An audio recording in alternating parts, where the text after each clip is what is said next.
캐나다 국적을 갖고 캐나다에 주소지를 둔 부부가 한국의 아파트와 자식 명의로 구입한 차량을 갖고 있을 경우 한국 법원이 이들 부부의 이혼 재판을 관할할 수 있다는 대법원 판단이 나왔습니다.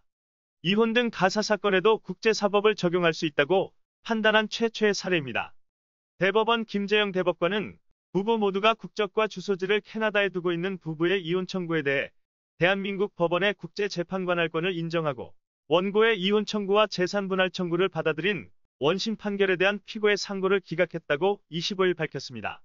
2013년 7월 캐나다 퀘벡주에서 혼인신고를 한 남편 A씨와 부인 B씨는 2013년 11월부터 2015년 5월까지 B씨가 한국에 체류하면서 갈등을 빚었습니다. A씨는 B씨가 한국에 머물며 1년 이상 별거하고 재산 사용을 기망하는 등 자신에게 정신적 고통을 입혔다는 이유로 서울가정법원에 이혼을 청구했습니다. 그러나 부인 B씨는 이 사건은 캐나다 법원에서 재판해야 하며 한국은 관할권이 없다고 주장했습니다. 원심은 캐나다 이혼법에 따라 남편 A씨의 이혼 청구를 받아들였습니다. 판결 선고 직전까지 최소 1년 이상 별거 상태에 있는 경우 이혼 청구를 가능하게 한 캐나다 이혼법 제8조에 따라 국내에서도 이혼 청구가 가능하다고 봤습니다.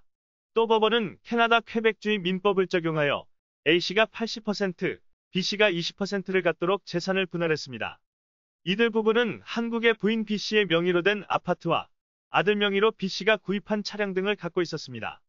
당사자나 분쟁이 된 사안이 대한민국과 실질적 관련이 있는 경우 국제재판 관할권을 가진다고 규정한 대한민국 국제사법 제2조 국제재판관할에 따라 캐나다의 법을 적용해 판결을 내린 것입니다. 부인 B씨는 이에 불복했습니다. 부부의 거주지가 모두 캐나다이고 대한민국 법원은 재판관할권이 없으며 준거법인 캐나다법을 적용하기 위해선 현지에서 재판을 받을 필요가 있다며 대법원에 상고를 제기했습니다. 하지만 대법원은 상고를 기각했습니다. 재판부는 대한민국 법원은 이 사건에 대해 국제재판관할권을 가진다고 분명히 밝혔습니다. 국제재판관할권에 대해 규정한 국제사법이 이혼 등 가사사건에도 마찬가지로 적용될 수 있다고 본 것입니다.